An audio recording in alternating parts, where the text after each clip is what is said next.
कल ना मैं कनेक्शन सेंटर 1 के लिए एसी लेने गया था।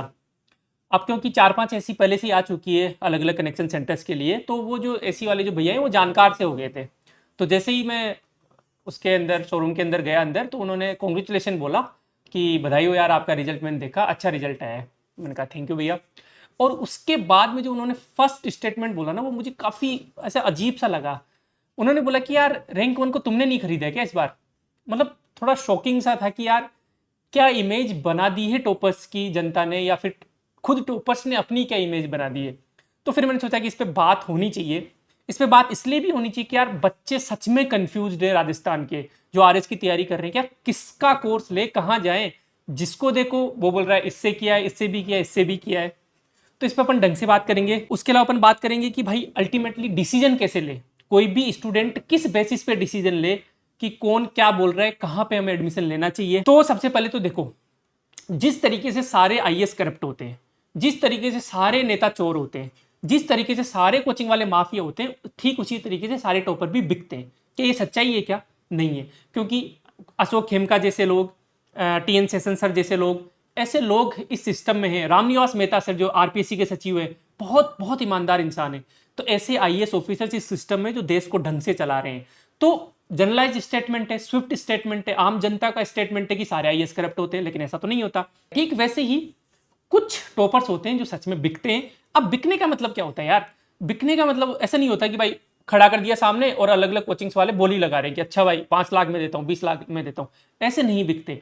कुछ टॉपर बहुत जेन्युइन होते हैं सच में। जैसे इस बार जो रैंक 1 है, मतलब आपने देखा ही होगा यार, इतनी जगह से प्योर बंदा है और वो सच में डिजर्व करता था रैंक 1। सब जगह सब कोचिंग्स का जहां जहां से जो जो किया वो बता रहे हैं एग्जैक्टली।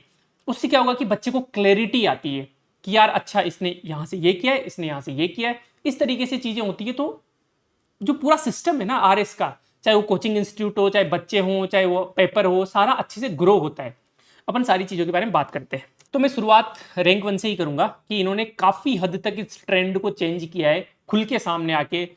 इसमें मैं पवन भाई को भी मैं थैंक यू बोलना चाहूँगा यार, कि उन्होंने हंसी मजाक करते हुए रियल फेस जो एक टॉपर का होता है वो बाहर लेके आए। इनफॉर्मल फेस है, रो फेस है। यूजुअली क्या होता है कि सिलेक्शन के बाद में, स्पेशली रैंक बनाने के बाद में, इंसान हर एक स्टेटमेंट को नाप तोल के बोलता है। हर एक स्टेटमेंट का क्या इंपैक्ट होगा वो ये सोचता है, लेकिन उन्होंने ऐसा नहीं किया। हंसी मजाक में, इनफॉर्मल वे में जो असली बात है वो बताई। तो इसके लिए थैंक यू सो मच दोनों का ही, दोनों तीनों का, जो भी ये पूरी टीम है, पवन भाई हो गए, दिनेश भाई हो गए, विकास भाई हो गए, इन सबका थैंक यू। अब टॉपर्स बिकने की अपन बात करते हैं। देखो, बिकते ऐसे नहीं कि भाई खड़े रह के बोली लगा दी। इतना सेल्फ रेस्पेक्ट कोई अपना नहीं बेचता है। दिक्कत ये आती है कि जैसे मान लो आपने कोई इंसेंटिव वहां से ले लिया, कोई चीज आपने ले ली, पैसा ले लिया आपने, और फिर आप जेन्युइनली जो दूसरी जगह से आपने कुछ कोर्स किया है या हेल्प ली है उसको आप डिनाई कर रहे हो। इससे फिर माफिया गिरी हम बोल सकते हैं कि भाई हमारा ही ये स्टूडेंट्स तो कहीं और से जेन्युइन हेल्प किए वो नहीं बता रहा वो। इससे क्या होगा कि आप हजारों उन एस्पिरेंट्स के साथ इनजस्टिस कर बैठते हो, क्योंकि आपने तो हेल्प ली थी वहां से। आपके उस हेल्प लेने में, रैंक आने में उनका भी योगदान था। जैसे फॉर एग्जांपल दिनेश भाई का एग्जांपल लेते हैं।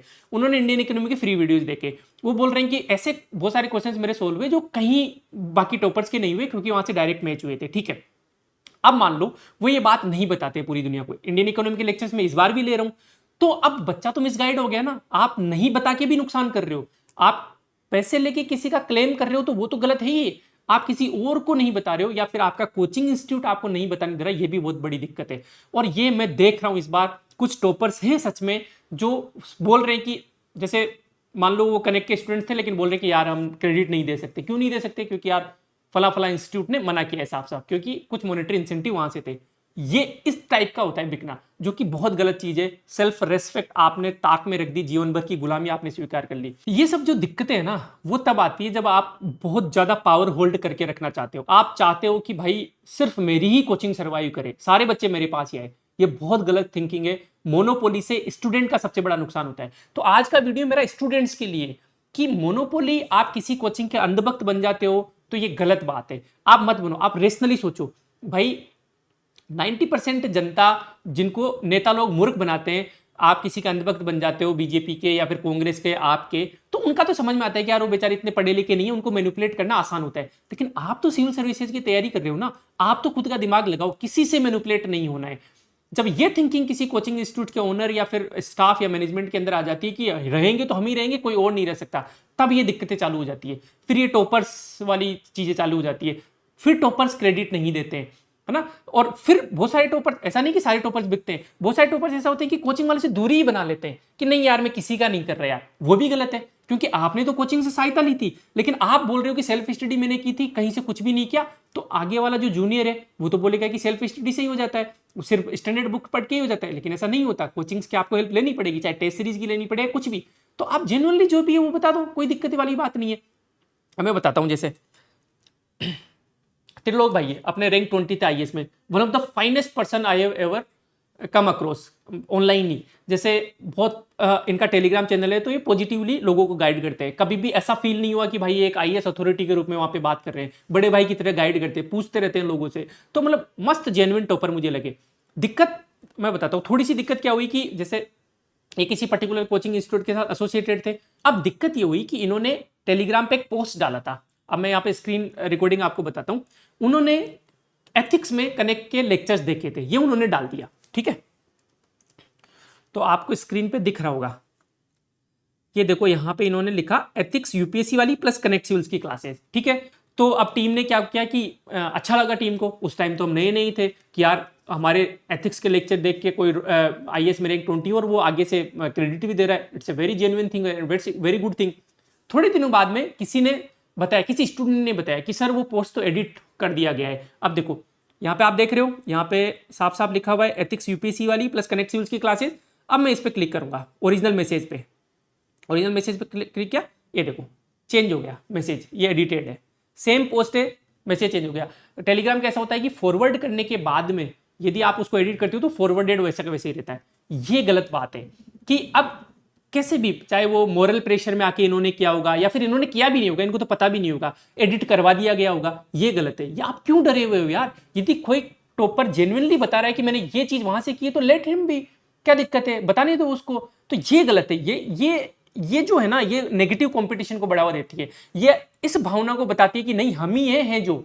मैं कभी भी, आप फाउंडेशन वाले बच्चों को जाके पूछ रहे ना, कभी भी ये नहीं बोलता कि आप सिर्फ कनेक्ट के नोट्स पढ़ के या फिर कनेक्ट के लेक्चर्स देख के ही आप सेलेक्ट हो जाओगे या हम ही बेस्ट है।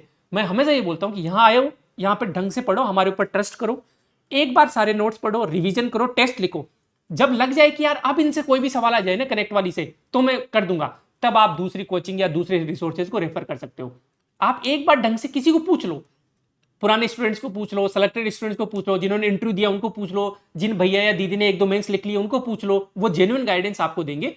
और फिर उसके बेसिस पे आप चूज कर लो, वहां पे कंप्लीट करो, उसके बाद में बाकी रिसोर्सेज पे आपको जाने। तो ये चीजें होती है जो कि गलत है साफ साफ। हमारा कनेक्ट का सेमिनार हुआ था पिछले साल 16 नवंबर को, आरएस ओनली है यहाँ पे अपने, आज ही मैं भुवनेश्वर से मिलकर आया हूँ, आरएस ओनली भुवनेश्वर की है। जब सेमिनार हो रहा था तो बाहर आरएस ओनली के पर्चे बांट रहे थे लोग। मैंने उस दिन कसम खाई थी जब स्प्रिंग बोर्ड के बाहर ये मेरे साथ इंसिडेंट हुआ था, मेरी टीम के साथ इंसिडेंट हुआ था, कि यार कोई भी जब कनेक्ट बड़ा हो जाएगा, कोई भी, चाहे हम सेमिनार करवाएं चाहे कुछ भी हो, कोई भी पर्चे बांट रहा हो, कुछ भी प्रचार कर रहा हो किसी भी कोचिंग का, तो उसके साथ बदतमीजी तो नहीं करेंगे। आरएस ओनली वाले जब पर्चे बांट रहे थे वहां पे टीम, तो दिनेश भाई जो है, डेविड सर हैं जो पूरा संभालते हैं ये सेमिनार वगैरह का लॉजिस्टिक का, उन्होंने उन लोगों को मिठाई के डिब्बे तक दिए थे कि यार वो अपना काम कर रहे हैं, we are doing our work, हम इनसिक्योर है ही नहीं किसी से। दूसरा क्या है कि अब इतनी ये कोचिंग्स की इतनी नेगेटिविटी सी हो गई ना, ऐसे मानने लग गया कि जैसे कोचिंग तो गलत चीज है, जैसे ड्रग्स करना सिखा रहे हो हम, कोचिंग माफिया एंड ऑल, तो टॉपर्स दूरी बनाने लग गए। मैं सारे टॉपर्स से इस बार हाथ जोड़ के मैं ग्रेटिट्यूड आपको देता हूं कि आपने खुल के बोला, बहुत सारे टॉपर्स ने। जबकि आपके ऊपर मोरल प्रेशर होता है, मैं जानता हूं कि आप यहां भी जाओगे, वहां भी जाओगे, वहां भी जाओगे, तो फिर ट्रोल से करते हैं कि अरे ये तो बिक गया। लेकिन आपने फिर भी उन ट्रोल्स की परवाह किए बिना आप गए, जहां पे जिस इंस्टीट्यूट ने आपको सपोर्ट किया वहां पे गए। ये कल्चर होना चाहिए, और दिनेश भाई ने ये कल्चर काफी हद तक चेंज कर दिया है। अब मैं बताता हूं आपको, आज दिन तक मैंने नहीं बताया लेकिन मैं बताता हूं। कुशल भाई ये पिछली बार रैंक 1 थे, अपने रीपा लाइट के स्टूडेंट थे। अब आप बोलोगे कि यार स्टूडेंट थे तो पिछली बार क्लेम क्यों नहीं किया? क्योंकि हमने उनसे कंसेंट मांगी, उनकी कंसेंट नहीं थी, उन्होंने पहले ही बोल दिया था कि मैंने सेल्फ स्टडी से किया है। तो पहली बात तो मैं सारे एस्पिरेंट से बोलता हूं कि सेल्फ स्टडी ये जो ना बहुत खतरनाक टर्म है, ये इसके चक्कर में मत पड़ना। सेल्फ स्टडी जरूरी है, करनी तो स्टडी आपको ही है। इवन आप कोचिंग में एडमिशन लोगे तो भी स्टडी तो आपको ही करनी पड़ेगी। कोचिंग वाले 5 घंटे आपको 6 घंटे पढ़ा रहे हैं, उसके अलावा आपको ही पढ़ाई करनी पड़ेगी। लेकिन ये चक्कर में मत रह जाना कि मैं स्टैंडर्ड बुक्स पढ़ के सिर्फ और एग्जाम निकाल लूंगा। नहीं, आपको आंसर राइटिंग सीखनी पड़ेगी, नहीं आपको कोचिंग के शॉर्ट नोट्स भी पढ़ने पड़ सकते हैं, आपको लेक्चर्स भी देखने पड़ सकते हैं, टेक्निकल सब्जेक्ट के करने पड़ सकते हैं। इकोनॉमिक सर्वे ओरिजिनल पढ़ लो, 750 पेज का है इंडियन इकोनॉमी का, और हर साल चेंज होता है। तो आप स्मार्ट बनो ना। यदि मैं इंडियन इकोनॉमी पढ़ा रहा हूँ हर साल, मुझे पता है कि ट्रेंड क्या है, तो आप मेरे का पढ़ के खत्म करो। क्यों आपको सेल्फ स्टडी करनी है इंडियन इकोनॉमी सर्वे की हर साल? तो स्मार्ट स्टडी आपको करनी ही पड़ेगी, ट्रैप में नहीं फंसना है। अब मैं बताता हूँ, कौशल भाई ने सेल्फ स्टडी सारी जगह बोल दिया। मैंने बस रिक्वेस्ट की थी कि यार आप आ जाओ, और मतलब जो भी आपको जेन्युइन है, लेकिन उनको लगा कि उस टाइम की कोचिंग वही है नेगेटिव, उनकी भी गलती नहीं यार, कोचिंग का एक तो इतना नेगेटिव सा माहौल हो गया, तो वो बचते ही है। उन्होंने नहीं दिया क्रेडिट, मैंने नहीं लिया क्रेडिट, टीम ने मुझे बहुत बोला था। इवन कुछ लोगों ने तो ये बोला था कि यार तुम कच्चे हो यार, रैंक 1 का तो इतना प्रचार करते, तुम्हारा रिपालाइट का स्टूडेंट्स था तो। बट मुझे उस टाइम लगा कि यार सामने वाला नहीं कंसेंट दे रहा, तो क्यों ही करें अपन। और उस टाइम देखो सीएमएस वगैरह नहीं था हमारा, तो हम टेलीग्राम पे ही रिपालाइट करते थे। तो अब मैं जेन्युइनली आपको पूरा चैट बताता हूं उनका। ये कौशल भाई का टेलीग्राम चैट है, स्टिल वाटर नाम से इन्होंने वहां पे टेलीग्राम आईडी बना रखी थी। अब देखो 31 जनवरी 2024 की गुड मॉर्निंग आपका अजमेर में भी अवेलेबल रहेगी। अजमेर से सबको पता है, पूरी दुनिया को पता है। इन्होंने टीम ने रिप्लाई दिया था ऑफलाइन ओनली इन जयपुर। फिर उन्होंने इनका मैसेज आया, 90 डेज प्रोग्राम इन्होंने पूरा फॉलो किया। इवन त्रिलोक भाई ने भी क्लास में खड़े होकर बोला है कि 90 डेज प्रोग्राम मैंने पूरा फॉलो किया था। वो वीडियो भी मतलब बहुत मुश्किल से हमें चलाने दिया गया था, जो कि गलत बात है। क्यों नहीं भाई, जब यदि फ्री प्रोग्राम हम 90 डेज ले रहे हैं और कोई टॉपर बोल रहा है कि 90 डेज फॉलो किया था, इस बार भी 90 डेज आएगा, प्लीज आप अच्छे से कर लेना। अरे पेड मत लो यार, कोई बात नहीं, लेकिन कोई रिसोर्सेज ढंग के प्रोवाइड कराए तो उनको फॉलो कर लो ना, बहुत इंप्रूवमेंट होता है। तो इन्होंने 90 डेज पूरा फॉलो किया, ठीक है, ये तो फ्री प्रोग्राम था। उसके बाद में आते हैं सर, गूगल पर ये नंबर मिले कनेक्ट सिविल्स के 9352, ये अभी भी अपने नंबर ही है, इस पर कॉल नहीं लग रहा। अब ये प्रूफ कैसे होगा कि भाई ये कौशल भाई है? तो मैं बताता हूँ आपको, ठीक है। ये देखो सर, एक बार आपसे कॉल पे बात हो सकती है क्या? मेरी आरएस 2021 में 1038 रैंक थी। अब आप गूगल करके देख लेना कि कौशल भाई की 2021 में कितनी रैंक थी। 1038 रैंक कौन था? कौशल भाई थे, जिनकी फिर अभी 2023 में रैंक 1 आई थी। इसके बाद में देखो मेरे लिए कौन सा सूटेबल रहेगा, तो रिप्लाई किया सर रिपालाइट। तो फिर इन्होंने कहा सर मैंने पेमेंट कर दिया है, मेरी रिक्वेस्ट अप्रूव कर देना, ये सारी चीज़ें। इसके बाद में इन्होंने एथिक्स के सारे, ये देखो एथिक्स के सारे इन्होंने वो किए, नोट्स वगैरह मंगाए, लेक्चर वगैरह देखे। इनका फिर मैसेज भी आया कि मेंस क्लियर हो गया है, hello sir qualified mains clear होने तक इनका मैसेज आए थे। फिर इनका रैंक 1 आने के बाद में कोई मैसेज नहीं आया। फिर मैंने मैसेज भी किया था इनको कि कौशल भाई यार क्रेडिट तो बनता था। ये देखो नीचे यहाँ पे सबसे लास्ट में इधर मैसेज है ना कि कौशल भाई यार थोड़ा क्रेडिट तो बनता था। तो इन्होंने लिखा श्योर सर, पेपर 4 के लिए मैं जरूर आपका नाम लूंगा। हालांकि इन्होंने बाद में मतलब इनको प्लान ड्रॉप कर दिया गया होगा, या फिर कोचिंग से मतलब डिसोसिएट या फिर दूरी बनाना चाहते होंगे। अगेन मैं नहीं बोल रहा कि इनके इंटेंशन गलत थे, इन्होंने तो मतलब कहीं पे गए भी नहीं है, तो ठीक है, बंदा न्यूट्रल था, किसी के पास नहीं गया तो इसलिए नहीं लिया होगा। बट आपके लिए क्या जरूरी है, मैं तो ये बोल रहा हूँ, ये मैं जो वीडियो बना रहा हूँ मैं दिनेश भाई के लिए, कौशल भाई के लिए या टॉपर्स के लिए नहीं बना रहा, वो तो निकल गए, उनका तो काम हो गया। ये मैं वीडियो 2 लोगों के लिए बना रहा हूँ। पहली चीज करंट स्टूडेंट्स के लिए, और दूसरी चीज आगे आने वाले टॉपर्स के लिए। करंट स्टूडेंट्स का ऐसा है कि आप जो ब्लाइंडली मान लो किसी कोचिंग के बारे में बोल रहे हैं, उसको आप ब्लाइंडली फॉलो मत करो। आप देखो, खुद भी सिस्टम देखो। अब यार मान लो रीपा है, रीपा हो रहा है चलो पूरी दुनिया में, आप रीपा मैक्स के जाके डेमो वीडियोस देखो ना, ऑनलाइन वीडियोस पढ़े डेमो, आप देखो कि यार हाँ फायदा हो रहा है तो ही लो, नहीं तो मत लो। डेमो वीडियोस में मेरा एक लेक्चर पढ़ा है, क्रिप्टोन सर का पढ़ा है, दीपिका मैम का पढ़ा है, सीमा मैम का पढ़ा है, अभिमन्यु सर का पढ़ा है, जितने भी हमारे टीचर उनके सबके डेमो लेक्चर्स पढ़े, तो उनको देखो ना। आप सिविल सर्विसेज की तैयारी कर रहे हैं, इतनी रेशनलिटी इतनी बुद्धि आप में है, आप अपने आप को कम मत आंको। आप चलो ठीक है, रीपा हो गया, किसी कोचिंग का कोई पर्टिकुलर प्रोग्राम फेमस हो गया, अब आप देखो डेमो देखो, बाकी लोगों से जो एक्स स्टूडेंट्स है उनसे संपर्क करके फिर आप फाइनल कोर्स लो। हाँ, दिक्कत ये होती है, देखो एक तो आप कोचिंग के पीआर टीम का शिकार नहीं होना। मैं अभी 20-30 एआई से बोट बना के सारे यूट्यूब को, सारे टेलीग्राम को भर सकता हूं, कोई बड़ी बात नहीं है, जिसमें कनेक्ट की बढ़ाई होती रहेगी और वो बोट अपने नाम भी चेंज करते रहेंगे। बहुत आसान चीज है, 2-3 घंटे का पूरा प्रोग्राम है, कुछ नहीं, छोटा मोटा कोडेक्स पे कोड लिखना है मुझे और ये हो जाएगा। तो आप ब्लाइंडली उन पर भी ट्रस्ट मत करो। पीआर करना बहुत आसान है, लोग तो मैनुअली करवा रहे हैं, मैं तो इसको ऑटोमेटाइज भी कर सकता हूं, लेकिन क्यों एनर्जी देनी है मुझे पता है कि असली एडमिशन जो मेरा आएगा ना वो वर्ड ऑफ माउथ से आएगा। कोई बच्चा पीआर से एडमिशन भी ले लेगा और 10 लोगों को जाके गालियां देगा ना कनेक्ट के बारे में, तो वो सस्टेनेबल नहीं है, कोचिंग थोड़ी दिनों में बंद हो जाएगी। तो ये सब वो है। तो अंधभक्ति किसी भी कोचिंग की नहीं करनी है, ब्लाइंड विश्वास नहीं करना है, अच्छे से देख के, डेमो देख के, एक दूसरे से बात करके उसके बाद में आपको एडमिशन लेना है।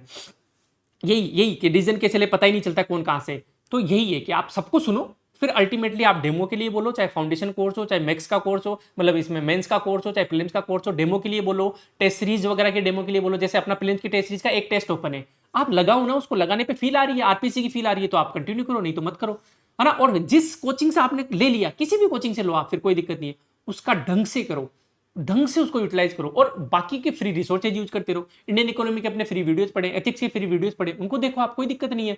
तो ये टॉपर भी तो करते हैं फ्री रिसोर्सेज का यूज, तो अच्छी बात है ये। तो ये गलतफहमी में मत रहो कि मैं एक कोचिंग से करके मैं एग्जाम निकाल लूंगा। हर कोचिंग का अपना फोर्टे होता है, हर कोचिंग का अपना यूएसपी होता है, हर कोचिंग के अपने पॉजिटिव्स होते हैं और नेगेटिव्स होते हैं। पॉजिटिव लो, नेगेटिव को हटाओ, बाकी जगह से उन नेगेटिव की भरपाई कर लो, इस तरीके से चीजें होती है। सेल्फ के बूथ की अपन ने बात करी ली कि आजकल सेल्फ स्टडी बहुत ज्यादा चल रहा है। ऐसे नहीं होता सिलेक्शन, कोचिंग की हेल्प लगती है। और इसमें न टॉपर की गलती है, न स्टूडेंट्स की गलती है, अपना एजुकेशन सिस्टम बहुत पुअर है। जिस दिन एजुकेशन सिस्टम में ढंग के टीचर आ गए, जितनी फीस कोचिंग वाले टीचर्स को दी जाती है, जिस दिन ये फीस स्कूल के टीचर्स को दी जाने लग गई ना, कोचिंग्स खत्म है। सबसे बेस्ट तरीका है कोचिंग को खत्म करने का। यूपीएससी में इतना स्ट्रॉन्ग कंटेंट क्यों है? क्योंकि पॉजिटिव कंपटीशन होता है। एसएससी में कंटेंट खराब क्यों है? क्योंकि लड़ते रहते हैं, कुत्तों की तरह लड़ते रहते हैं टीचर, वो नहीं होना चाहिए। जैसे मैं बताता हूं अपना, महेश भास्कर सर है, ये सीकर में कोचिंग चलाते हैं, हमारी तो अच्छी से बात होती रहती है। मैंने उनको उनके रिजल्ट पे, इन्होंने अपने कनेक्ट के रिजल्ट पे बधाई दी, मैंने उनके रिजल्ट पे बधाई दी, उनके भी बच्चे सेलेक्ट हुए, अपने भी बच्चे सेलेक्ट हुए, कुछ बच्चे तो हो सकते हैं कॉमन भी है। तो ये तो पॉजिटिव कंपटीशन होना चाहिए ना कि यार सर आप अपना काम कर रहे हो, हम अपना काम कर रहे हैं, बहुत अच्छी बात है। मैंने तो अभी थोड़ा जैसे पॉइंट ऑफ डिफरेंसेस हो सकते हैं, क्योंकि सेम बिजनेस में भाई बर्तन साथ रहेंगे तो बजेंगे भी सही, सीधी सी बात। चाहे आप फैमिली में रहो, भाई बहन की लड़ाई नहीं होती क्या? ठीक वैसे ही कोचिंग वालों के प्रति भी होती है, कोचिंग वालों से भी एक दूसरे से होती है। लेकिन कभी भी टीचर को एक दूसरे की गरिमा का उल्लंघन नहीं करना चाहिए, ठीक है। तो मेरे से गलती हुई थी, जैसे कपिल भाई है अपने, सीनियर है मेरे से इस फील्ड में, उम्र में भी सीनियर है, तो नोट्स वगैरह का मामला हुआ था, मैंने थोड़ी सी फोन पे ऊंची आवाज में बात कर ली थी, उन्होंने भी कर ली थी। बाद में मुझे गिल्ट हुआ, मैंने उनसे सॉरी मांगी। भाई मैं छोटा हूं, मुझे सॉरी बोलने में क्या फर्क पड़ जाएगा? तो ये पॉजिटिव चीजें होनी चाहिए। फिर उन्होंने बड़प्पन दिखाया, उन्होंने कॉल किया मुझे और बोला कि कोई बात नहीं, चलता रहता है ये चीज। तो यार आप ना ये हम सब एक ही थाली के चट्टे बट्टे। मैं पवन भाई का एग्जांपल लेता हूं, पवन सरपंच भाई का एग्जांपल लेता हूं। सोचो ये बंदा कनेक्ट के ऑफिस में आता है, हमारे ही डिवाइसेज इस पे गैजेट यूज करता है और कोचिंग से खिलाफ ही बोलता है। इसका मतलब ये थोड़ा है कि मेरी और उनके बीच में दुश्मनी है, नहीं यार, ये अपना काम कर रहे हैं। जो जेन्युइन इनको लगता है कि यार कोचिंग गलत कर रही है, उसको एक्सपोज कर रहे हैं। आपने बहुत बार नहीं देखा होगा कि पार्लियामेंट में फियर्स एक दूसरे से कंपटीशन होता है, लड़ाइयाँ होती है। राहुल गांधी जी मोदी जी के बारे में बोल रहे हैं, मोदी जी खड़गे के बारे में बोल रहे हैं, ये सब चीज़ें हो रही है, खड़गे जी के बारे में बोल रहे हैं। लेकिन बाहर कैंटीन में बढ़िया समोसा खा रहे हैं, हंस के एक दूसरे से बात कर रहे हैं। जनता बोलती है अरे यार, हम तो इनको लगते थे, हमें तो लगता था कि ये इनसे बड़े दुश्मन एक दूसरे कोई हो ही नहीं सकते, जबकि ये तो बढ़िया बातें कर रहे हैं एक दूसरे से। ऐसे ही होता है। उनकी जो जिम्मेदारी थी, उनकी जो अकाउंटेबिलिटी थी जनता के प्रति, अपोजिशन की, ये थी कि भाई वो पक्ष से सवाल पूछे, जो गवर्नमेंट इन द पावर उससे सवाल पूछे।